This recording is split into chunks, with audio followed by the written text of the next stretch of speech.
खुलुमबाय स्टुडिअ दं आं राजीव बसुमतारी आरो बे समाव बयबो मिथिगौदि भारत आरो पाकिस्ताननि गेजेराव जागासिनो दं गिलु बालु दावहा जेराव बे समाव मख'नांगोनदि थांनाय साननैसो सिगां काश्मीरनि पहेलगामाव पाकिस्ताननि माखासे उदखारिफोरा नायगारै धोरोम सोङै भारतारिनि दावबायारि सुबुंफोरखौ जिउ फोजोबदोंमोन आरो बे जिउ फोजोबनायनि फिननायखौ होनो थाखाय भारत सरकारनिफ्राय मोनसे गोख्रों थांखि लायो आरो बे गोख्रों थांखियानो जाहैबाय अपारेशन सिन्दुर आरो बे अपारेशन सिन्दुर खालामनायनिफ्रायनो बे समाव पाकिस्ताननि गोबां मानि रायजोआव पाकिस्ताननि गोबां मानि ओनसोलाव सिलिंखार खालामदों भारतारि रौनिया हानजाया आरो बेखौ नोजोर होनानै एबा गुबुन फारसेथिं बे समाव बुंनांगोनदि जोंनि रायजोआव दासिमबो बैसागो फोरबो खुंथाया सोलिगासिनो दं आरो गोबां मानि ओनसोलाव बैसागो फोरबो खुंथायजों लोगोसे रंजानाय बाजानाया सोलिगासिनो दं बेखौ नोजोर होनानै भारत आरो पाकिस्ताननि गेजेराव जाबायदि दावहा जादों बे दावहा जानायखौ नोजोर होनानै रायजोनि गिबि मन्त्रि डक्टर हेमन्त बिश्व शर्मा बिथाङा गावनि ससियेल मिडियानि साइटनि गेजेरजों टुइट खालामदोंदि बिथाङा फोरमायदोंदि जाय बिथांमोना बैसागो फोरबो खुंनो होननानै साननानै दं बिथांमोननि थाखाय बियो मोनसे गोनांथिथार खौरां होनना बुंनांगोन फैगौ 10 मे थामहिनबा गाबोननिफ्राय एबा गाबोननि गेजेरावनो बैसागो फोरबो खुंनायखौ बन्द खालामनांगौ एबा दोनथ'नांगौ होननानै बे समाव रायजोनि गिबि मन्त्रि डक्टर हेमन्त बिश्व शर्मा बिथाङा गोख्रों फोरमायदों बे समाव फिन फोरमायबावोदि जाय बिथांमोना बैसागो फोरबो खुंनो होननानै लाहार फाहार खालामदों बे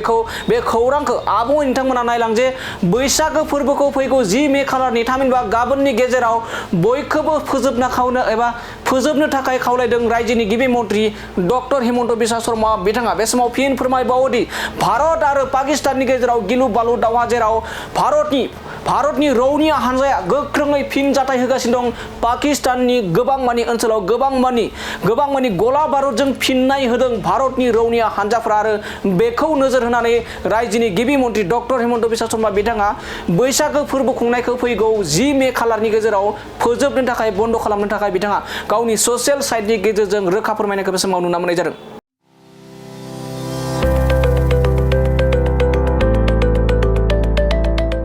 मोनसे गोजोनथाव खौरां क'क्राझार सहरनि जेडि रोडजों नांजाबनाय गोजोनपुरी रयेल एनफिल्ड श'रुमनि गोजौआव थानाय सेन्ट्रेल भारत सेवाक समाजजों गनायथि होजानाय आइ आफा बिएम भकेशनेल इनस्टिट्यूटआव 2025 आरो 26 मायथाइनि मुं थिसननाया सोलिगासिनो दं। HS आरो HSLC उथ्रिसारनाय बिजाथि एबा फरायसाफोरा बे भकेशनेलाव गावारि सोलोंथाइखौ लानो हागोन। गोदान मुं थिसननाय आयदाफोरा जाबाय BSS diploma in medical record science, BSS diploma in EEG and EMG technology, BSS diploma in critical care management, BSS diploma in hospital waste management, BSS diploma in hospital infection control and prevention, BSS diploma in first aid and patient care,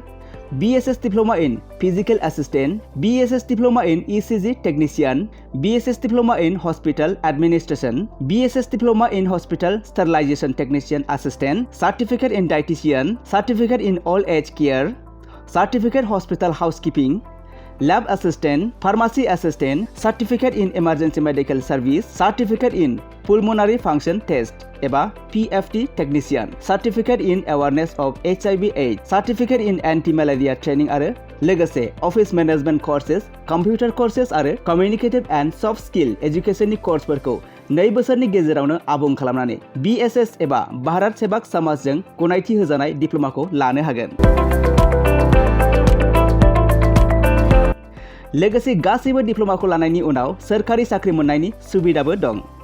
जुदि नोंथांमोनहा बेफोर कर्सनि थाखाय गोदानै मुं थिसननो गोसो दङब्ला आइ आफा बिएम भकेशनेल इनस्टिट्यूटनि नैबे मबाइल नाम्बार 9395899391 एबा 8135971844 बे मबाइल नाम्बारनि गेजेरजों थोंजों सुलाद लाहरनो हागोन।